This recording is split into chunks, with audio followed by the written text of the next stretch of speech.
This episode of our podcast is brought to you by Doulaban Insurance. If you live in Ontario, Canada, and are looking for the best price and coverage for your Tesla, give Doulaban a call at 1-855-385-4226 or visit their website at doulabaninsurance.com/Tesla. It's all good. It's all good, man. Speaking of which, have you been watching Saul Goodman there? Better Call Saul. I don't have AMC, it turns out, with we switched cable providers, and it's like astronomical to get the AMC in there. So we just finished season 4 because we had that on as part of the Crave thing, I think, or whatever. Maybe it was on Netflix. I don't remember. But no, I haven't made it to 5 yet. Oh, it's so good. It's so good. Anyways, but this is not a podcast about Better Call Saul. It's about the Tesla Owners Online podcast. I want to welcome everybody for coming back. I know we didn't do a show last week because, not much Tesla news, but lo and behold, here we are a week later, and we got lots to talk about. So I want to welcome my usual guests. We got Eric Camacho and Ian Pavelko joining us. How are you guys doing? Hello, everybody. All sheltered in place and nice and cozy, and I see that we've shaved this week. Yes. Trying to look normal. Restore some modicum of civility. Yeah. I see you shaved your head this week, too. Yeah, it's nice. all aerodynamic and no place to go. Yeah, that's right. I actually had about 3 days worth of growth on my face today, and I just said, you know what? I think I'll shave. But anyways, enough about personal grooming. We're here for some Tesla news. I think we'll start off tonight and just talk very quickly about Tesla Q1 2020 numbers because they just announced their production delivery numbers. Again, they haven't done their quarterly financial results call. That hasn't been announced yet as far as the date, as far as I can tell anyways. Did you guys check? I haven't checked. Let me check real quick here. Just haven't said anything. No, they haven't. They have not announced that date yet, but I would suspect it's coming soon. So regardless, let's jump right in. So Tesla has produced almost 103,000 cars this quarter and delivered approximately 88,400 cars, which actually makes it the best first quarter that they've ever had, which is surprising. Now, of course, going into Q2 is not going to be quite so rosy, but actually beat a lot of expectations because typically first quarter is very soft for most car manufacturers, and especially Tesla historically. Model S and X, they produced 15,390 cars, delivered 12,200. Model 3 and Y, they produced 87,282, and delivered 76,200 cars. Notice that they don't break apart the cars anymore. They haven't actually for some time now because I actually went back and looked. S and X, they've kind of always lumped together, and 3 and Y, they're lumping together. Because I know some people are going to ask, like, how many Ys did they actually produce this quarter? Well, we don't really know because they don't really break out that information. They're very much like Apple. They don't tell you how many versions of the iPod they make. They just said, we just make this many, right? So all in all, very good. They did say that Model Y production started in January and deliveries began in March. We saw that, significantly ahead of schedule. Additionally, our Shanghai factory continued to achieve record levels of production despite significant setbacks. So the Gigafactory in Shanghai is back in full production, so I think that's going to keep Tesla afloat until they start production again. I think the number that's being floated around right now is they could start production at the Fremont factory again around about early May, around the 4th or the 5th, somewhere around there, all things considered. I mean, things could change. I mean, if the COVID situation doesn't relax a little bit by then, that, obviously they could be shut down for a little longer, but I'm hopeful that things will go back into normal production at that point. Obviously a lot of people are waiting for Model Y at this point, and of course no deliveries are really happening other than whatever dribble of inventory is kind of laying around that nobody's using. But anyways, we'll talk more about Model Y a little bit later in the show because there's some really interesting stuff. Did you guys have any comments about vehicle production deliveries? The only thing I would say at this point is I understand folks who are sort of anxious, waiting to find out when their car will deliver. But I think because of the health concerns surrounding the pandemic, I think it's okay for folks to sort of just take a breather, understand that things will happen in due course. Ideally, we're seeing sporting events. A lot of folks are waiting to see when will sporting events in my location sort of come back up again, and we really just don't know. A lot of it's contingent on testing. Can factory workers go back to the factory and get tested to make sure that they're healthy and that they're not going to infect somebody else? So I think a lot of logistics have to get figured out first from the health side of things before we even worry about unlocking those doors and getting the factory lines started again. This could very well dig into the summer and maybe into the fall in terms of just how much ramp up they're going to get. I think it'd be great if they can get at least a small workforce in to start getting some things done, whether it's on the programming side, development side, if it's just even getting the parts in line ready for production, who knows, checking the stamping machines, greasing some things, whatever they have to do. But yeah, I think for right now, I mean, we're looking at least the end of April, beginning of May before there's any decisions at all. And I think even then it's just decisions. I'm not sure if they're really going to start scheduling things, but yeah, I would be not surprised if this extended into later in the summer before they really get production again. Q2 could very much be almost a productionless quarter. Could be. I do understand that they are taking some of this downtime at the factory to do some improvements, especially in the Model Y production line, because, even though Model Y is being delivered and we've seen the cars and the quality is generally pretty darn good for a car that's right off the line, you have to remember these are still early days, and you just don't flip a switch and you start producing 3,000 cars a week. It just doesn't happen, right? So obviously, they'll want to do whatever improvements they can to whatever production processes they're using on the Model Y to be able to get that ramp up as fast as possible. But anyways. I got money. Every single engineer and QC guy at Tesla has been watching the Munro videos in their downtime going, oh, okay, there's one. I mean, perfect time to attack that stuff. Yeah, exactly. So, I know we want to talk about the Sandy Munro stuff. There is some questions that came in for the podcast that we'll get to a little bit later, but I do want to spend some time on that. I just want to get through some of the news, and then we'll spend some time on that because I think it's relevant and it's very important for us to talk about. Just though, I wanted to tag on to one thing Eric said, because it's anybody's waiting for a Model Y must be just climbing the drapes right now with anticipation. But think of it this way: because of the timing coming out and all of these Tesla engineers who now have time on their hands to do stuff, you might get a far better car in a few months than you would have otherwise. Think about that. Yes. Speaking of which, I don't know what the software engineers are doing, but they're on a roll right now. We've had literally two software updates happen to my car in the last 2 days alone. So they're certainly rolling out, especially the latest firmware, which just started rolling out yesterday, which is 2020.12.5, which I got today, which has the new Sentry and the dash cam viewer built into the car. I did a whole video on that. You guys can look at it if you want, but I think it shows that they're still innovating. There's still more stuff coming, obviously, because Elon has just gone on Twitter over here in the last couple of days and talk more about that. We'll get to that here in a second. Speaking of the COVID situation, Tesla did post a video on their YouTube channel talking about this new ventilator that they've been working on. Now, Elon has been buying ventilators and the CBAT machines and delivering them directly, but internally Tesla engineers have actually very cleverly used a bunch of Model 3 parts to actually build their own ventilator. I'll actually play the video here minus the sound because we don't want copyright issues, but I'll just start playing this here. And you guys can't see the video, but I will put a link in the video description. You guys can go and check it out on your own. But they used the Model 3 screen. They used the MCU, which is the computer that drives the screen in the car. They used the vehicle controller left or right and some power supplies and very cleverly designed this whole ventilator situation.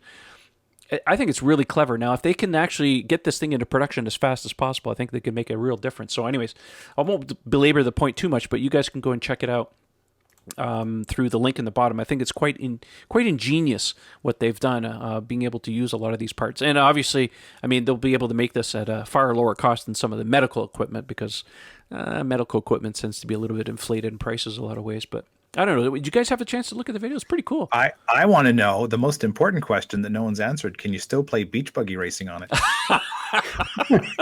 I mean, if I'm on a ventilator stuck in some god-awful hospital room, I would at least want to be able to reach over and have a stab at beach buggy racing. That would what I find interesting is that they use the Model 3 screen, and the two icons still on the screen is the volume on the right and the car settings button in the left. I don't know if there's a hard code or whatever, but anyways, they've got the screen overlay that shows the stuff on. Anyways, highly encourage you, go check it out. Hopefully they can bring this thing to market, and if we find out any more, we'll report back on it and let you guys know what's going on with that.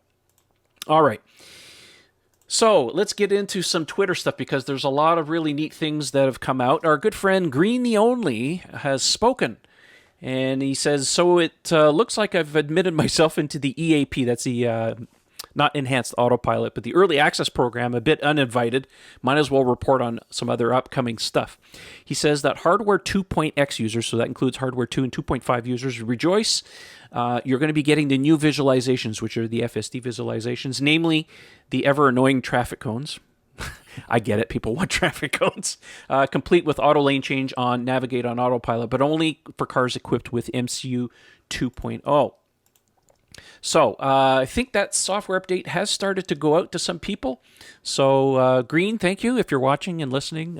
Thank you for doing that stuff and doing yeoman's work. He did go on to say that Model S and X performance cars based on the Raven cars will also get a new launch mode, which includes a cheetah stance. There have been a couple videos that have come out with that, where the car actually lowers in the front, I think ostensibly to get a little bit more traction. I think 2 videos that I saw were Brooks from Drag Times, because he has a Raven-equipped car, and I think it was Brian, actually, from Iowa and Tesla, because he has a Raven-equipped Model X. So if I remember to put links in those videos, you guys can go and check them out. But anyway, some neat stuff coming for people. I don't know what the holdout was, why we didn't see those updates for some of those people for like the longest time, but maybe it's just resources. I don't know. We're back. We had a slight interruption here, so we're back at the grind. All right, so there's some neat stuff coming out that ways. Another tweet from Elon this time, answering some questions from people on Twitter. Someone was asking, how's the stop sign detection going? And he did say that he's hoping to roll out traffic lights and stoplights detection to wide release in the US in a few weeks and worldwide maybe in Q3. There are going to be some variations in each country. He says it's very important to make sure this one is done right. Now, this is the one where everybody's talking about. Now, we have the visualizations in the car that shows you that it detects stoplights and stop signs, but it doesn't take action. There are some people, of course, that are in the early access program that actually have that software where it actually does act on it, although it's a little flaky right now. Again, they're testing it and making sure that everything's is working well. There's some discussions on the forum as far as how it works, but basically what Tesla's looking for is they're looking for a truth in the sense that before it actually acts on that, it's actually showing you confirmations on the screen, and then when it actually does take action, before you for you to actually proceed, you have to press the accelerator or the autopilot stalk to get it to engage. So I think what they're looking for at this point is they have it largely working, but before they can actually really release it, they want to make sure that the behavior of the car is exactly what is expected, and when it's not expected, how do you correct for it, right? They're looking for false positives as well. So this is going to take a little longer than we expected. Elon did say they were hoping to roll that out at the end of March. Obviously, that hasn't happened yet, so keep an eye on that. Subsequently, someone asked, when was FSD still on track for a price increase? Because that's the other thing that Elon had said in the past, is as they were going to release new FSD features, because it's not just flip a switch and all of a sudden it's FSD. They have to release things in stages, that they would do price increases. We saw a price increase a few months ago, and Elon said, well, probably July 1st. So if this thing works out well, for those of you who have not purchased FSD and you want some of these new features, you're in for a price increase. I would say probably $1,000, just like last time. So it's starting to get a little bit on the expensive side, I think. I don't know. What are your thoughts? I mean, we all have. I mean, Ian and I both have purchased FSD. Eric, for obviously reasons that he's talked about in the past. I don't know. What are your thoughts on this price increase? Do you think it's warranted, or? I think it's warranted. The problem is now the time you want to do this? Like, are people just going, oh, you know what? I have several $1,000s laying around. I mean, 10% of Americans are out of work right now. 10%. And I'm sure in that 10% are Tesla owners. Like, I don't understand the rationale of, the economy's sort of on the downslide. Now's a good time to increase the price of FSD. My rationale would be, if you are rolling out these features and they're enticing enough, then you may get the sales and the add-ons with the price as it is now. To me, the smart move is don't increase it. You're going to have Tesla owners saying, hey, why am I still paying for my car? Well, that's kind of how loans still work. But to me, it just doesn't make sense to, I get why they have to do it, but you don't have to do it now. And I would say maybe defer it to next year. I don't know, but right now, the way the economy is, I would do it. Yeah, I think that's a good point. Well, the timing's second probably point really is what seals it for me is it's even if you spent all that money, how much can you really use right now when we're Right. all restricted to our houses? That's the crazy part. Like Mhm. that's what I don't get. It's exactly right. yeah, I mean, both you can that- you can technically get in your car and drive around. You just can't like go to a place. But if you want to like hit the track or you want to get on the highway and just drive, you can.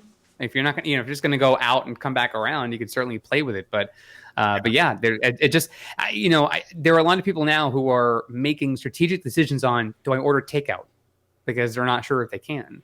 What do we get at the grocery store that we can get? It's certainly tough in some places more than others. To me, it just seems like a stupid decision to raise the price now. It just makes no sense whatsoever. I mean, it's not like they're lacking the capital. I mean, they have how many thousands and thousands of reservations for FSD already? I mean, there's millions of dollars in capital just sitting there waiting for them to touch it. They don't have to do the price increase yet. Well, my personal opinion is the fact that they're giving us all the visualizations in the car. That's just an ad for FSD, as far as I'm concerned, whether you have it or not. I think it's just like, look what we can see. Pretty soon we're going to act on it. Do you want this? Well, Yes. I also would argue the car already could see it. It's just now it's on your screen. Like the car already that's right. Yeah, I'm that's just saying- true. Yeah. So the idea that people are like, wow, this is so cool. Like, yeah, your car already could detect stop signs and streetlights. This is now it can act on them as as part of the autonomous features. But by and You don't think large, traffic cones was enough to get people to buy it? our friend Nate McComb was a traffic cone in this car. I'm just saying there are some glitches in the software.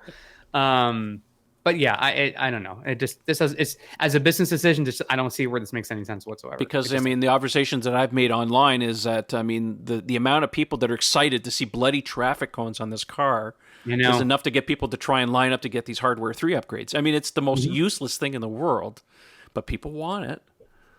They were cones. I need cones. Now it's like, now I need trash bins. Now I need to see the streetlights. I mean, what's next? I was one of them. I was so excited to see my cones. And now how do you feel that you have it? I just want to go out and drive. I don't even care if I see the cones. I want to be able to go somewhere. I hear you. All right. Well, moving along, we have some more information to let everyone know here.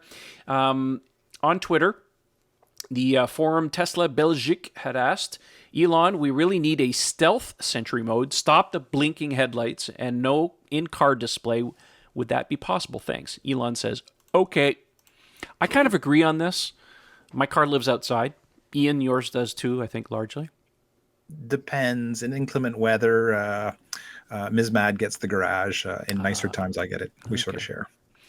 I do not turn off Sentry mode. It's on all the time. And I know people have said, why are your lights flashing in the middle of the night? I'm like, okay, that's the one feature that would be nice to turn off so that the lights stop flashing whenever it detects things. So, I mean, the Sentry mode screen, okay, I'll take it or leave it. But yeah, the lights, I kind of agree with that. I think that's Elon said okay, right? He's going to do it? If he says okay, Normally he puts says it on okay. a list somewhere.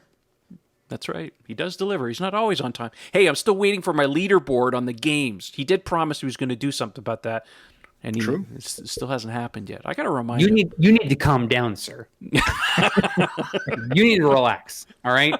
We know how you are at 2048. You just need to calm down. All right.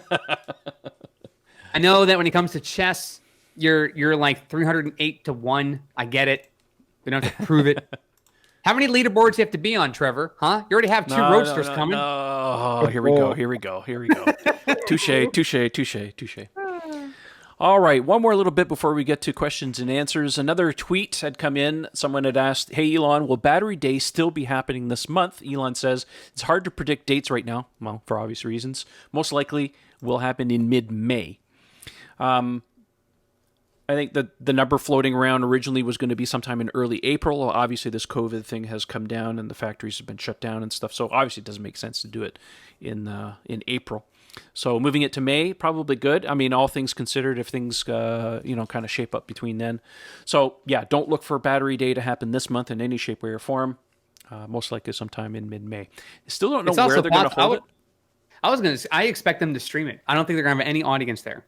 I think there'll still be some restrictions. Good. No, I was just going to say, because they did stream the Autonomy Investor Day, and they did say that they were going to stream it as well. Obviously, do you have people there? Is it really necessary to have people there? Don't know. I mean, anything's possible these days. I mean, people are doing Zoom meetups and, people working from home now and doing all the teleconferencing now. It's certainly possible to take audience participation questions.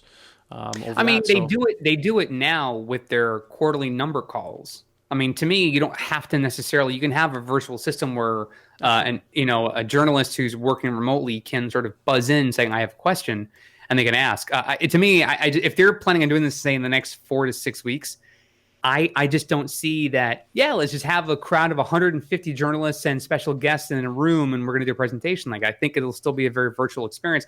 I mean, heck, the NFL draft is coming up here in 2 weeks. It's entirely virtual, and everyone's working from home. So I don't think that 2 weeks later, let's say that's when they decide to do it, that they're like, all right, now we can have a whole room full of people. Like, the smart thing would be do it digitally, do it where you stream it, YouTube, your own channel, whatever it is. And then, do the safe route that way. Yeah, I kind of agree with that. Obviously, the next question is, what are they going to do for their shareholder day, which is typically held in June? So we'll be keeping an eye on that. I mean, there's a possibility that it could certainly spill over into those dates. So we'll see. Yeah. Well, that basically concludes the Tesla news, but we do have viewer-listener and questions, so we'll actually dive into that, but it kind of dovetails into some of the stuff we wanted to talk about a little bit earlier. So the first question comes from Jeff. He says, Elon has mentioned that Tesla may get into mining. Any chance that Tesla will open a gigafactory in Australia solely for battery production? So let's think about that for a second. So they already have a gigafactory in Shanghai, which is making right-hand drive cars for the Asian market. Australia is not that far. It's also a right-hand drive country. Do they really need a gigafactory in Australia? I mean, GM just shut down the whole Holden production in Australia, which has been going, for decades. I don't know. I mean, Australia has resources, right? It has resources, but I would expect you'd want your gigafactories for battery production to be not too far from your vehicle production factories. Well, and if you're taking batteries and having to put them on a freight and freight that over to a gigafactory like in China, that's a pretty painstaking and very expensive process. Well, that's why they built the factory in Shanghai, because producing everything in Fremont for a worldwide market doesn't make sense. I mean, they're starting construction at the big gigafactory in Berlin to handle the European market. I think in the Asian side, my personal opinion, I don't think it makes sense to do something in Australia when you have Shanghai right there. I mean, it's not that far. That's just my personal opinion, though. But what do I know? They've surprised us many times. As I posited before, to me, the next gigafactory they would build would be in South America. That was my position. So we'll see. Well, we'll never know.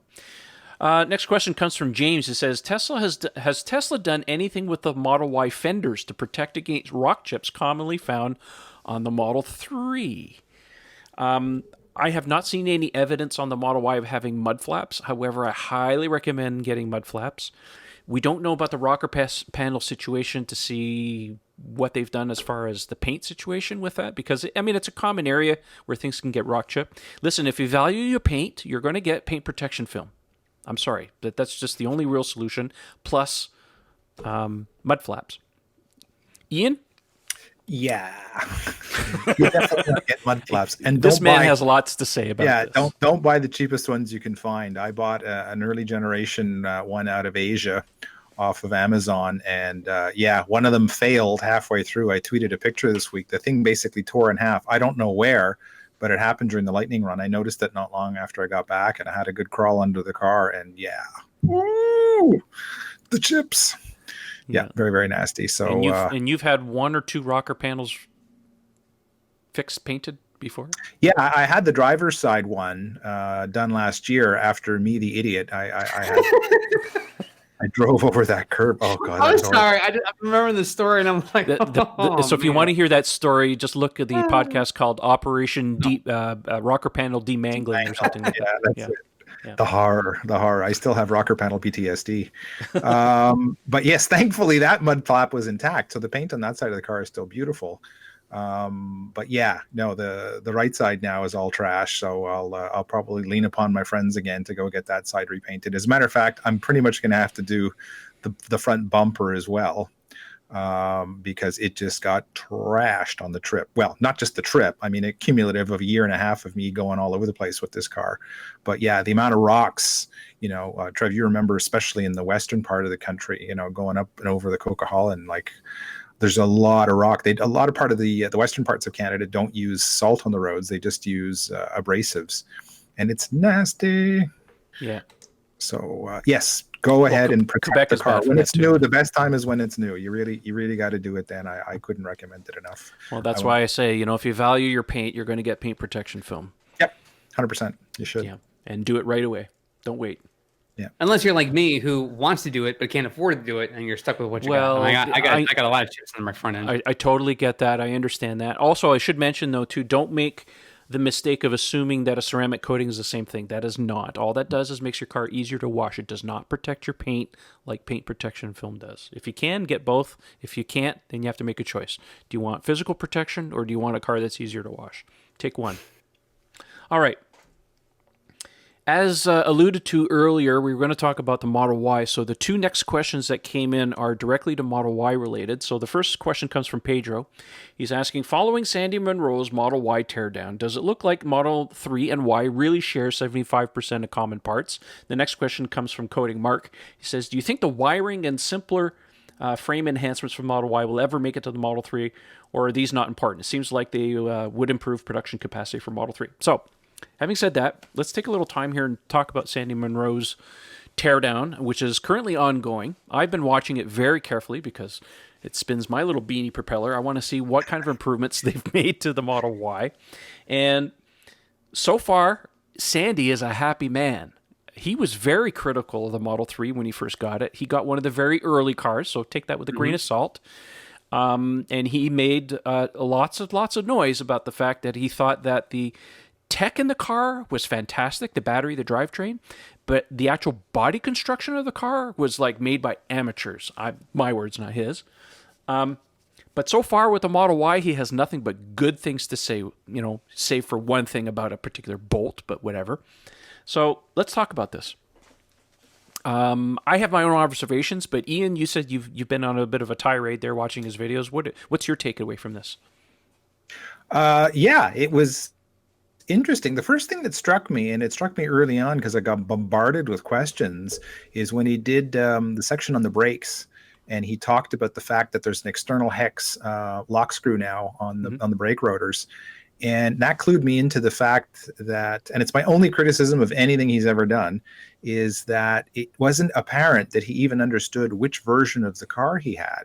And I thought that was kind of odd. And sure enough, he acknowledged it, and good on him later on. I forget in which episode, where he says, yeah, we originally said we just had a regular dual motor. It turns out this is the performance version of the vehicle. I found it amazing that he could go and actually buy it and not be aware that he had the performance version of it. And then as a follow-on to that, I still don't think he clued into the fact that the brakes are unique to the performance version, and that if you buy the base version, you still get the standard brakes exactly the same as you do in the Model 3. So anybody watching the teardown, be aware of that, as I don't think they've made that distinction yet. Perhaps at some future point they'll notice that, yeah, the standard one has the standard brakes. So that's about the only error, if you want to call it that I saw. I think the rest of it was super well done. I mean, these guys are pro, and Sandy's obviously a genius at what he does. I mean, he spots the tiniest little things, like, especially when he's going into this minutia with the clips and like all the fastening devices for the panels inside the trunk and so that was really, really interesting to watch. Anything else that I can think of? Not off the top of my head. Trev, you go ahead with your observations. Maybe I'll clue in as we go along. Okay. FineLab has a line of protective coatings that were engineered to protect your Tesla's paint, leather, carpet, plastic, and wheels, effectively blocking all those UV rays and environmental factors before they ever get to ruin your brand new baby. FineLab offers a complete line of car care products and ceramic coatings for both the do-it-yourselfer and professional detailers. Did we mention we also have the world's first self-healing coating? Check us out at finelab.com, that's spelled FEYNLAB, to see the science behind the self-healing. Check out our product catalog and click Contact Us for a free quote from a certified installer in your area. FineLab and Tesla, we were meant for each other. Nothing in particular order here, but we got a very good look at the casting. which comprises the whole rear end of the car. There's a lot of really neat things going on in there. It's very monolithic in the sense that all of the mounting tangs, all the bolt holes, everything that's required to take what was really somewhere in the vicinity of about 30 parts that makes up the back of the car down to one piece. Now, that made Sandy very happy because his observation with his Model 3 was the fact that they use way too many body panels to build this car. Of course, obviously Tesla has learned a lot from producing Model 3. It was a very painful ramp for them. So obviously when they're going to be designing future cars, they're going to say, well, what can we not repeat to make that painful again? Obviously with the Model Y, it shows a lot of improvements in order to reduce a lot of that pain for them. So yeah, the casting on the rear of the car, I think, is very ingenious. Second part is the rear trunk, or the lower part of the trunk now is not metal or anything. It's that cast plastic. It's the same stuff they use for the front trunk. So that makes it super easy for them to just drop in one piece. He did say in the latest video that he thought it was, or the second to the latest video that he put out, that he thought it was interesting that they didn't share the two parts. I mean, in some ways, if you're thinking more like a traditional car manufacturer, you'd look at the front trunk and say, well, how can we reuse that mold to make the back piece the same way? Obviously, they use two different molding parts. So yeah, that struck me as a little interesting there. But Tesla is Tesla, right? They'll do things their own way because it suits them, not manufacturing in some ways, right? I honestly thought that was a bridge too far. Like, really? I mean, it's a totally different part of the car, and if you're going to optimize the amount of space front and rear, you want to use every square inch available, right? So to make them, you'd have to compromise something. You'd either have to lose a lot of room in front or lose a lot of room in the back. Yeah, I didn't know at all. Well, I appreciate that, and you're absolutely right. I'm sure Tesla looks at it that way, but I also appreciate, Sandy's position and like, okay, maybe you could have done it a little differently, but I mean, it's nor here nor there. Let me see here. What else? High voltage wiring. Let's talk about the wiring here because that's one of the things that keeps coming up all the time because there's been a lot of talk in the past about Model Y being a simpler wiring system. Now, I can't speak to it. Sandy hasn't gone to the part of actually tearing down the actual wiring harness of the car to the point to really measure things out. Elon has mentioned in the past that they were going to do a shorter wiring system. Model 3 is like, a kilometer and a half. There was a lot of talk about Model Y going down to 100 meters. I don't see any evidence of this car being 100 meters worth of wiring in the car. It still has the traditional wiring harness in the car. There were some patents about, connectors being flat and all the other stuff. But again, at this point, we don't really see any evidence of that. That could change when he actually gets down. He did say that the high voltage lines coming from the charge port to the battery, though, are housed in rigid pipes. And that's different from the previous cars, which were flex cables. So his opinion is that it makes it easier to install in the car. There's less chance of error or installer error at that point. So I think that's a smart way. He also talked a lot about the welding in the car. One of the things that Tesla likes to do or has done traditionally in the cars a lot is a lot of dissimilar welding techniques, spot welds, sinusoidal welds, butt welds, and rivets, self-piercing rivets, adhesives. I think a lot of that stuff has actually been reduced. They're thinking a little bit smarter. In the last video, he talks about some evidence that he saw with the welding compared to the Model 3 because he still has that, beside the Model Y, so he can do some comparisons. I can see the differences. So obviously Tesla's thinking a little smarter as far as production's concerned. Let's see here. What else? The wheel thing was interesting. I'm not really going to harp on it too much, but the fact that he made the comment, well, the bolt is on the outside. Well, so is mine, and so is yours, and so are all the cars now. And he says, well, he made the mistake of saying, well, it looks like you have to buy wheels from Tesla. No, you don't. I mean, everybody takes that into account. You know all about that. Ian's in the wheel business. He knows how that stuff works. So, anyways, I just want to reiterate for anybody who hasn't followed the Twitter discussion, and if you watch the videos and you're alarmed thinking, oh my God, I can't change the wheels. No, you can remove that bolt. If you have a flat mounting pad wheel, you just have to remove the bolt. Be aware that over time, it's theoretically possible that dirt will get in behind the brake rotor when you're moving stuff around, and you could get a slight outer round condition on the. It's never happened to me, but it's theoretically possible. But no, you can definitely remove that. The main reason is to hold the rotor in place during production. So don't sweat that. There's no problem. Don't sweat that. Now, as far as Pedro's comment about the parts being shared, about approximately 75%. Again, you have to remember Elon throws out numbers. They're not always 100% accurate. I think in this case, the 75% is really shared commonality between, drivetrain parts, battery, power electronics. A lot of that stuff is there. Most of the differences that I can see between the Y and the 3 really is in the body of the car because, it's designed a little different. That's where all the changes are really recurring. We do know the Model Y uses the same seats as the Model 3. They're just put on risers. The front row. In the front row, yes. Yes, on the front row. That's absolutely true. They're on risers. It looks like they're using the same dash, the same screen. Right. The electronics in the front are a little different. Because Model Y is using a heat pump now. We'll talk about that here in a second, as opposed to resistive heater for the cabin. He did mention in his last video, or the second to last video, and I'm sorry, he's putting out 1 or 2 a day, so it's a little difficult to keep track, but he made mention about the fact that some people that have Model Y have been complaining that the heat pump in the front makes too much noise. And he has shown what looks like a jacket, or a sound deadening jacket, that was around the air compressor pump on previous cars. Now, I don't have it on mine. I just literally took the front out of the front of my car to just, check it for spring, because that's something that I do as preventive maintenance. I didn't see any evidence of that, but he had one in his hands, and he said that Tesla contacted him and said that is a running production change that they're going to do on Model Ys. No time given as to when that's going to happen, but they are going to put a sound deadening jacket around the heat pump to alleviate that problem. Now, having said that, I would suspect that Tesla will make that available as a retrofit through service for people that complain about it. Don't expect them to do it right away. So if anybody who has a Model Y or is thinking that that's a problem, I would advise you to call service, Tesla service, and have a note put on your file that you would like this retrofit done if or when it becomes, Tesla's typically done the right thing when they do that kind of thing. It's a small change. It's not that big of a deal. So I think that they will do that.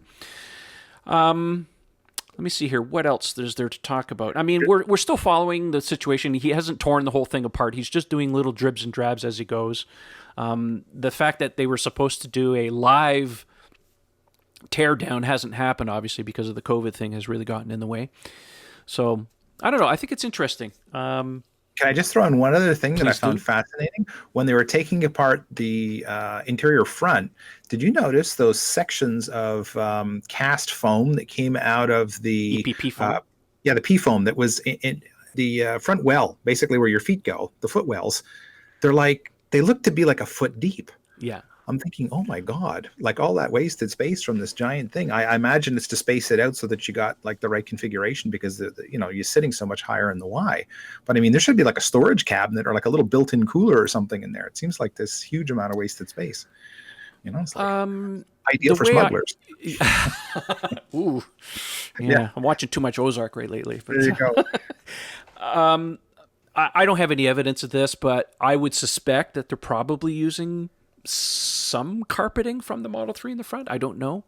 Maybe that's just to make up for the space so they don't have to use any new molds. Again, I don't know. I haven't really paid a lot of close. Who knows? I know it's different around the risers because obviously the carpet has to go over top of those risers. So,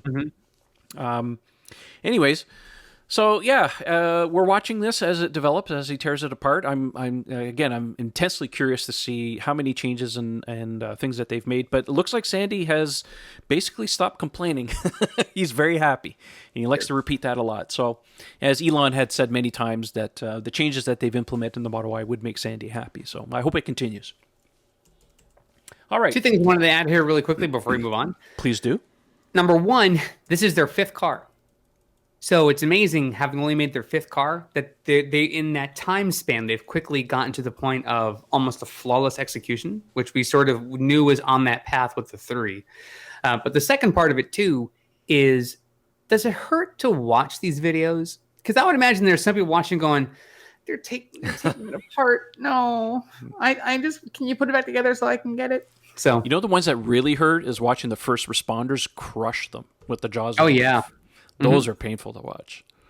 And there's a few videos out there, but, not for the weak of heart. Weak stomach, yes, exactly. Yeah, because at least this is being done surgically and all precise. Theoretically, if you gathered up all the parts one night in his warehouse when nobody's looking, we could put it all back together and it would be intact. Sure. Right? Exactly. You have the video to put it back together. You just got to play it in reverse. Yeah, exactly. All right, so yeah, like I said, we're going to keep an eye on that. It's, lots of time at home to watch his videos, right? So, right, so nothing else about the Model Y. We'll keep an eye on that. We're good? Yeah. we're good. Okay, let's move on. Next question comes from Mike. He says, do you know if there's a Q tracker for the FSD3 computer installation? I'm not that I'm aware of. It's, Mike, you don't really tell us where you're from or whatever, but retrofits are being done. So call Tesla service. Keep in mind, on a Model 3, it requires a service center visit. It cannot be done by mobile because there's liquid coolant that they have to partially drain. It could really, lead to spills, and they don't want to do that in people's driveways and stuff. So S and X is different, but on the Model 3, if you're looking for a hardware 3 upgrade, it has to be done at the service center. So obviously, with the situation right now, don't expect that for it to happen quite so soon. But if that's something you're looking for, make an appointment and see what transpires. All right, next question comes from Rich. He says the Model Y and newer Model 3s reportedly don't have auto-dimming side mirrors. Do you think Tesla will bring them back? Also, do you think this might be laying the groundwork for replacing the mirrors with cameras? Haha, that's a very good question, Rich. Yeah, my neighbor just literally took delivery of an SR Plus. It does not have the auto-dimming mirrors. Now, when we say auto-dimming, we're talking about the electrochromatic mirrors, which is they're easily to see because if you look at a Model 3, if it has the very faint line around the mirrors, you know it's electrochromatic. If it doesn't, it doesn't. That is something that Sandy had mentioned in his Model Y teardown. He hadn't gotten to that part yet. From what I understand, Model Y doesn't have it either. I think it's a cost-saving measure. Whether the wiring harness is still present there for you to be able to do a retrofit, I don't know. Will there be a retrofit? Probably not from Tesla. Can you buy somebody else's mirrors off of a junkyard and retrofit? Probably. Has it been disabled in the software? Who knows?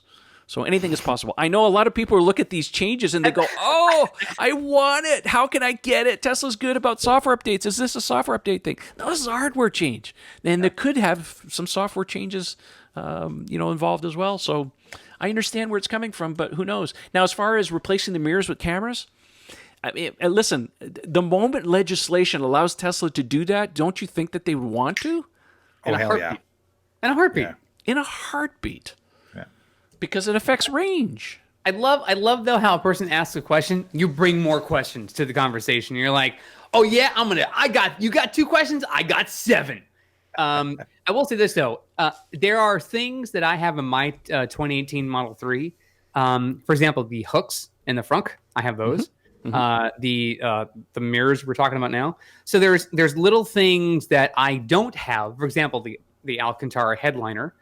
The changes that occur within every production year from one model to the next, whether it's an S or an X or a 3 or whatever, it's always amazing when someone goes, well, that's not fair. I don't have that thing. I'm like, right, but you also have this thing that now I don't have. You have home, I don't. Right. It's like, guys, we're not doing plastic surgery on these cars to make everything look the same. Like, just it's okay you don't have it. But as you were explaining your answer, my immediate thought was it's always about money. It's the contract with the suppliers, what parts they can get, and what's it going to cost them. If the supplier says, well, it's costing us more to make these for whatever the reasons they are, and Tesla says, well, given our contracts, we need to order X number for our vehicle production. And then both parties look at the numbers and then say, okay, well, it's obviously cost prohibitive for somebody. Chances are they're going to go, well, we're going to have to go some other route. It's possible they're using the same supplier. I obviously don't have that information, but it could be the supplier goes, here are 2 mirrors. Which one do you want? And if it ends up saving a bunch, then they use the other mirror. But yeah, it's to me, it's amazing the tiniest feature that people are like up in arms about. Like, it's not that big a deal. But ultimately, I think in part, it's not only just to save money, but it's to what you just said, which is, could this be a future planned design so that if you just have a standard basic mirror, and let's say it gets damaged or whatever it is, or it comes to the time where the cameras suffice, then you just pop it off and you're done. And there's no wiring. You just take it off and that's it. So who knows? My question would be is where are they going to put the displays for the camera mirror? Because typically that has to be integrated somewhere in one of the interior panels of the door or something, right? Like, I don't see where the provision is for that right now in the car. So I'll be curious to see what the solution would be. Well, have you seen the Audi e-tron in Europe that doesn't have mirrors? They're built into the doors. I mean, I haven't seen one in real life, so I can't really speak to its efficacy, but I want to go back. Logically, go. They just have a new door card that has like a little screen there, right? So Speaking of which, and I'm sorry, but I think we've glossed over a second question here that Coding Mark had asked. It seems like they could improve production capacity for Model 3.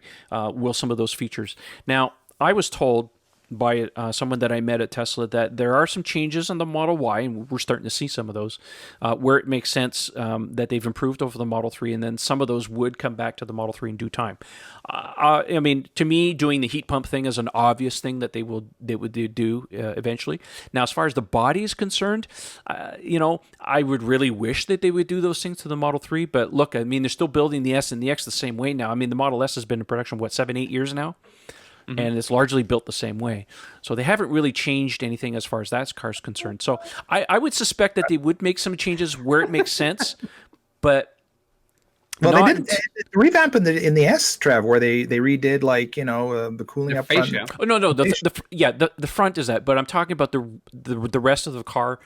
I mean, there's lots of improvements they could make there. I'm not saying that they don't or won't. It's just limited resources, right? At what point do you shut down the factory to make the changes required? At what point do you do the engineering? We know with Tesla that they're always looking down the road to improve their cars. But at what point do you pull the trigger and actually do it? Do they have resources? Do they have the money? Do they have the time? I mean, look, the Plaid platform that's coming out sometime, whether it's this year or not, that will be the litmus test right there. That's the big one. But you're also not drastically changing the aerodynamics of the car. I mean, they did add something to the back of the car for the purpose of their track test, but largely the body of the car is the same. Like if you've gotten the aerodynamic value that they have to be so finite, a very tiny little number, I don't know what they can do to make that better, right? Like if the drag coefficient is 0.21 or whatever that tiny number is, and they're like you can't get much lower than that. I don't see major redesigns of the bodies of these cars. To me, when Model 3 came out as the most aerodynamically efficient EPA-rated electric vehicle, period, ever designed, to me, how do you improve that? I don't know if you can. The engineering behind this obviously got to the point where that's the design they end up with. So I think the major improvements should be on performance so that these cars have massive distinctions between one to the next. Where Model Y is far and away completely different than X, you can't compare them really fairly. An S and a 3, while they're both sedans, drastically different cars, right? To me, that's where it's going to be, is about what the features are more than, they're both 5-passenger cars. Now what? The S has to, I don't think the redesign is going to be more the body. I think it's more about the performance, the wiring, the technology in the cars. The interior. The interior is a given. Yeah, the interior is a given on the S and the X. And when I say S and the X, I'm talking because they're largely in a lot of ways a lot of the shared platform. The only caveat to that comment, Eric, is that if you recall, Ryan McCaffrey had Franz von Holzhausen interviewed on his podcast, and they got talking about this Plaid powertrain Model S that's going around the Nürburgring track. And if I recall, he said that was a more of a platform for the Plaid. So I'm kind of taking that, reading between the lines, to say that there's a little bit more involved with the Model S redesign than just an interior and maybe some different body panels. They could be taking this as an opportunity to make a little bit more radical changes to that car. Maybe. So we'll see.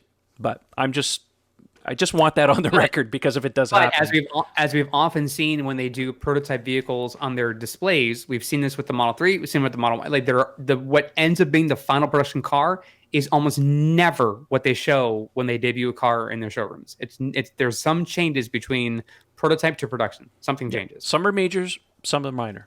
So, All right. Tesla owners, San Joaquin Valley asks us, do you think the factory shutdown will allot time for better products to come? Perhaps they've had time to get things right with Roadster 2. I hope so. I would certainly hope so. Now, as far as Roadster 2 is concerned, based on production timeline with that thing, we're talking 2021 at this point for this car now. Kind of coincides with doing the Cybertruck. We know that Tesla is actively looking for another location to build another Gigafactory. I think both of those cars will be in that factory. That's just my personal opinion. They have no room in Fremont. Roadster 2 is kind of like lower on the totem pole, so to speak, because it's not going to be a high volume car because of the price. So, yeah. No, they always take it. Go ahead. I was just going to say, I don't know. It'd be interesting to see if they can allot more resources to advancing Cybertruck and Roadster 2. That's one possibility. But I have a funny feeling that the people in the design department and so on are all working remotely, and they're probably going at it probably at the same pace they would have. I mean, you have to think of, well, what do they get when the shutdown happens? You get a lot more people that would be available on the floor, maybe people that, to Eric's point earlier, that would be maintaining the production line machinery can go in there and tweak a few things. Absolutely. Maybe the QC people can go in and it's like, oh, here's our chance to align, some of the jigs, whatever, and get things a little bit fine-tuned. I'm thinking Model Y specifically because out of the gate, it was way better than the 3. I mean, if you watch the Munro videos, Sandy was over the moon at how much better the panels fit and so on. Yeah. But I'm just thinking some of the little things, like that little jacket for the compressor, or whatever, they might be able to leapfrog that stuff and get it onto cars earlier. So maybe they'll do some of those things. All right. Next question comes from Jim. He says, what are some of the ways Tesla will leverage the cameras on the cars over the next 5 years? Well, autopilot being one. They're going to keep working on that. You know what? I think a lot of people have been asking for a 360-degree view. There's a lot of cars when you put them in reverse or whatever, and you've got that sort of bird's-eye top-down view. Listen, we have enough cameras in the cars to be able to do that. I still believe that they will probably do something like some kind of facsimile of that. I mean, we have somewhat of that on the Model 3 as it is right now on the autopilot display. You can spin it around with your fingers. So we're almost there. It's just like, well, at what point, where does it sit on the whiteboard? Like, is it that important to have at this point? I don't know. It is kind of weird that it doesn't have it already because it's now common in so many cars. It seems like Well, like I said, we almost have it now because you can just move around the autopilot display in your screen. So it's like, okay, maybe they're looking more of the photographic evidence, right? Because most of those cars show you like the actual pictures and they're stitching it together in such a way. Yeah, it's a different system, but I don't think it's over the moon difficult compared to what the car can do in other functions, Yeah, but as we've mentioned earlier, I think leveraging of the cameras would be, eliminating the mirrors. That would be one of them. It's a pretty obvious one. I'm wondering if the left and right repeater are good enough to actually serve that function. I never actually thought about that. Think about it. I mean, that's the view that you're seeing usually at your rear view mirrors, right? Not without sprayers. Yeah, we know that. Right. I was going to say, if there's the only thing and I'm sort of going back to this before about removing those side mirrors is oftentimes in really inclement weather. And for Floridians like me, we tend to deal with really bad rain conditions a lot. So there are times in a hard rain, the cameras are obstructed. Yeah. And autopilot, you can't do anything. The car basically just a basic battery car, no autopilot features whatsoever, right? So if you're going to go to a camera-based system and you're removing any backup feature, in the case of like the side mirrors, that to me is a very dangerous thing. I don't see that happening for probably at least a decade, if not longer, because you just what's the fail-safe system? Should the cameras not be able to have a clear view, even if it's one camera on a 360, all of a sudden that system fails. Now what? Where's your fail-safe? Until there's a way to figure out what that is, which there's been ideas brought up by our listeners. We've certainly conjured up some ideas of our own. Whatever the ideas are, I think a sprayer is going to help if you have, like, say, ice on your camera or snow on your camera, but it's not going to help if you have water on it. So, those sort of things have to be figured out by engineers before we even consider like taking away other things that we've come to know about cars for decades. Well, that's an interesting question because obviously Audi's made it work in Europe to be able to remove the side mirrors. I'd be curious to see what are they doing with those mirror cameras, to make sure that they're 100% reliable in any type of conditions. I've never really looked closely at them, but that's something now you've piqued my curiosity on this. I'm going to go and look and see what their solutions are. Your comments actually just jogged my memory from something that Sandy said in his last video, because he pointed out the B-pillar cameras on the Model Y. He hasn't confirmed it yet. He probably won't know until he tears it apart, but he did mention that there's a possibility they might have closed the aperture on those cameras a little bit smaller to prevent some of the error messages we've been getting, when it says the camera blind spot has been blinded by the sun or whatever. That's a common occurrence now. So that's something I'm interested to see if they've actually done that change on the Model Y. And if they did, you can expect that will happen to the rest of the cars too. So, Right. All right. Next question comes from Phil. Any early reviews available for the Model Y and its heat pump performance in very cold climates? Example, Canada. Well, there are no Model Ys in Canada at this point that people own. I mean, they have been testing them in the winter months. We've been watching that. I don't know. Remains to be seen. We will know for sure once the car actually goes through its first owner's winters, so to speak. So that'll be another, several months before we actually see that. I did do a video where I discovered through a patent that Tesla's doing something a little different with the heat pump to make it a little bit more efficient, because heat pumps lose some efficiency if it gets really cold outside, because there's not enough heat in the air to be able to do the exchange. So what they're doing is they're actually running the compressor motor in the air conditioner and the blower motor in the HVAC system in an inefficient manner, just like they do for the motors on the car to generate a little extra heat to help with the supercharging. They're doing the same thing to help the heat pump. So that's a patent. That's what I found. So anyways, we really won't know until we get through the first winter to see exactly what happens with that. All right, next question comes from Don. He says, can the newer Model 3 and the Y get a performance boost? Well, Model Y is still out right now, because even though on the performance Model Y we don't even have track mode on that car. No, but I think we're talking about the performance increase. Yep. Have we seen what the rated power? I've never even occurred to me to go and look at what the power rating is for the performance Model Y to see if it's listed at the same horsepower and torque values as the performance Model 3. That's a good question. I won't know. Yeah, that's a we question should go for check that out, because I would think out of the gate it's producing, whatever the current level of, because we've had 2 boosts on the performance Model 3, right? 5% and 5% across the board. You know who will know that as soon as possible? As soon as our friend Sasha gets his performance Model Y, he's going to throw it on the dyno. Kyle, if you're watching, get a dyno and take Brian's Model Y and throw it on a dyno. Let us know what you find. But anyways, Sasha will know as soon as possible. Don't know when Model Ys are coming. I mean, on the Tesla website, she still shows mid 2020 for deliveries in Canada. So, all right. Next question comes from Curtis. With the recent global economic slowdown and changes in life priorities, do you think there will be any changes in Tesla's pricing on their models? Could they do incentives to also stimulate sales and demand?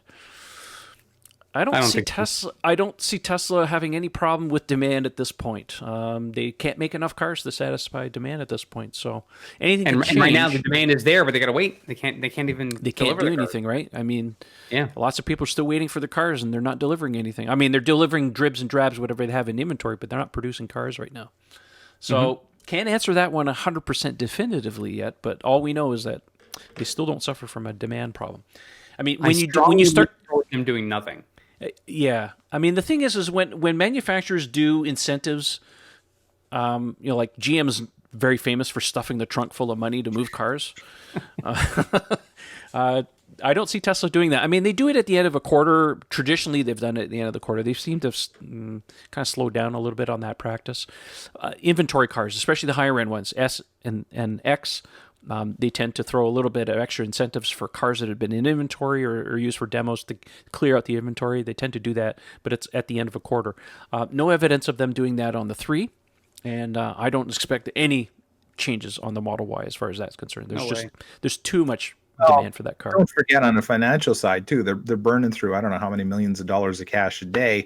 I think when they crank the lines back up, they're going to want to make top dollar on every one of these cars to recoup their losses while they were shut down, right? So that would be another strike against the idea they're going to discount the cars. If the economy gets much worse than any of the predictions, maybe they're going to have to think of doing something like that. But I don't think in the short term that would be a possibility. They've furloughed employees, they've laid off employees, so it's not like payroll is a major problem for them. But yeah, it's almost like, why did they sell the most expensive car first? You want to make as much money as you can on the front end, not on the back end. So it doesn't make sense to them to lower the value of the cars or to offer. I mean, the only incentive, if any, they've already done is like for a Model S, you can get free supercharging. But other than that, they're not going to lower the price of the cars by $5,000. Well, what they could do with the Model Y once things spool back up, if they do see a decrease in demand, they just start making the standard range one a little sooner than. Yeah, that's another. Right? I don't see the demand dropping at all. There's tons of folks who are waiting. I mean, again, when we sort of were thinking about this at the beginning of the year, we didn't see a pandemic happening. And I'm not laughing. Obviously, I'm just saying in terms of the unfortunate circumstance. But we sort of thought that Model Y would outpace in sales the Model 3 at the same time frame from its first year to the Model Y this year. Obviously, that's going to be delayed a little bit. Yeah, it may change for a bit, but I still see Model Y's numbers by the time Q4 rolls around. If production's ramped up again in the coming months, yeah, we might see massive delivery numbers the second half of the year. Just mostly Model Ys being delivered, because I don't see that changing. Huge pent up demand for that car. So yeah, too much. All right, yeah. Last question of the evening comes from Kevin. He says, any chance for a longer range dual motor Cybertruck? He says, I don't need the extra power of a 3-motor. Would love to have the range. I use my truck for hauling cattle and horses, so range is important. I agree with you. Anything can change. Right now, remember, you're putting $100 down on a Cybertruck. The thing's not in production yet. They did change their production timelines. Originally, they were going to make the tri-motor one later and do the standard range one first, and they flipped that around because the demand was off the charts for the tri-motor and the all-wheel drive. Again, we've talked about this before. There are some extra things involved with the Cybertruck. I think this is tied in with battery day. You can't get a car for $40,000 that equipped without having some kind of cost and technology breakthrough on the battery packs. I think there's a lot more here involved. Once battery day comes out, you can kind of read between the lines. This is what's going in the Cybertruck, right? So there's more stuff coming. Someone else had also told me too, there's a lot more to the Cybertruck that's been talked about publicly. There's a lot more technology coming in that car. So there's some big changes going on there. Now, as far as your range is concerned, well, I understand your situation. Who knows with Tesla? Cars don't stand still. They've increased the battery size on the Model S over, the last 8 years they've been making the car. So anything is possible, and we're about to see a larger battery for the S and the X come sometime this year. So who knows? I mean, if they have enough demand, but maybe not initially. I mean, maybe a couple years down the road, they change the battery sizes. I mean, there's been rumors floating around that the Model 3 is going to get a slightly bigger battery pack. Probably will happen in China before it happens here, mainly because of the changes in the types of batteries they're using. But I think it's a good question, but I think it's still too soon. The car's not even in production yet. So if you need the range right now, you don't have much of a choice, Kevin. You got to get the tri-motor Plaid one. Elon does say that's what he's going to be trying. That's what Elon's going to be driving is the Plaid. When he says Plaid, he's not talking about a wrap. He's talking about the drivetrain of the car. Right. So that brings us to the last question of the evening. So at this point, I guess we can probably sign off. But before we do that, Eric has got a new project that he's been working on. And how many episodes you got? Well, I'll let Eric talk about what he's working on. All right, so we have a new podcast that I started up called Call Me Curious, and it is a podcast that's very unique, I think, nowadays for podcasts. It's 10 minutes or less. I know, awesome. It's crazy, right? 10 minutes. Coming up, we have tomorrow recording the show on Thursday, April 9th. So on Friday's show, on Good Friday's show, that'll be the 6th show of the podcast. Topics include Alexander the Great, Cleopatra, Oprah Winfrey, Al Gore, Uranus, not Uranus, Uranus, bikinis, Bluetooth, and contact lenses. You had me at bikinis. All right. Well, I could tell you about that. This is a cool fact about the show, but two things also that were also being covered. The first of which, Cadbury cream eggs. Can you guys guess how many Cadbury cream eggs are made every year? Billions and billions. It's not that many. They make over 300 million Cadbury cream eggs every year. Okay, a third of it. That's a lot of cream eggs. It's all in moderation, though. And I open the show with this crazy idea. You guys might have heard of this actor. He's in commercials now. He's been on Taxi. He's done a lot of other stuff. He was in Matilda. His name is Danny DeVito. Have you ever heard of him? Yeah, okay. Oh, yeah. Danny DeVito, believe it or not, is a qualified hairdresser. Well, you wouldn't know looking at him. That's the kind of stuff you get in Call Me Curious. So Call Me Curious is now available on anchor.fm/CMC pod. You can also listen to it on Spotify. It's on Google Podcasts. It's on Bleacher, and there's just all kinds. I'm sorry, Breaker. It's on Breaker. A lot of different supporting outlets. It's hopefully coming soon. Fingers crossed. Apple takes a while for Apple Podcasts, but it's a really cool show. Very educational, very informative. If you guys have listened to our podcast enough, you know my wit, you know my humor. Sometimes it's dry like champagne. Sometimes it's very juicy like apple juice. But please listen to the show. I really could use the support. Again, I know there's a lot to keep us busy. But this is, again, it's meant to be informative. It's meant to be fun. There's no sponsors. It's a free show. I'm just trying to educate everybody. And hopefully your kids can listen to it. There's no cursing. It's a clean show. So just, if you know me, it's a clean show. And I'm really hoping to have this take off. So I love the feedback. Ask questions, tweet at the show. You can tweet at me. You can find me at twitter.com/ECFix, ECFIX. And just ask questions, ask for links, whatever you want, and give feedback. And yeah, it's really just a really fun show. We've done, again, this will be our 6th show launching on Friday. Go back and listen to them. You can listen to technically all first 6 episodes in less than 1 hour, which you listen to this one show, you might have to dedicate an hour and a half. Yeah. So, well, I can certainly vouch for it because you had me hooked on the first episode. It's so good. I mean, the production quality is off the chart. I mean, right off the bat, and it's entertaining. It's funny. You learn something new, and it hits that nerve that I have for trivia, and I know you share the same thing. So, yeah, I can totally vouch for it. Please. It took me probably 3 to 4 hours to do one show, and it's a 10-minute show. Now you know. Well, you know, as a creator, how much work goes behind the scenes to get something out. Oh, yeah. And so, yeah. I know. I mean, I was listening to it, and I was just thinking, I mean, the production quality is so high. I'm like, he must be spending hours and hours for every episode. So I know what you're going through. So congratulations. I love it. I love it.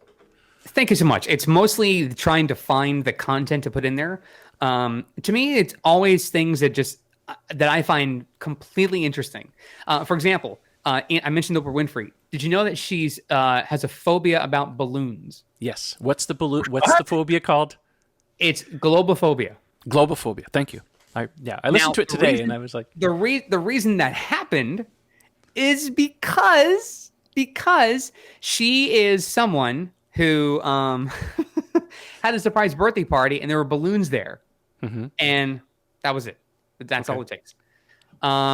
The other cool thing about today's show, if you listen to today's episode, it's kind of fun. There's a really, really long word that describes the fear of words. Yes. Now it's unpronounceable. It times. It's really good. It's Hippopotomonstrosesquippedaliophobia. Oh my God! All right, that's the name. That's the show title. Okay, that word alone is enough to give me fear of words. It's Hippopotomonstrosesquippedaliophobia. Yeah, it's the fear of long words. Good all right, Lord. That's the show title right there, boys. All right, well, I highly encourage all of you, please go subscribe to his podcast. You'll love it. Trust me, it's fantastic.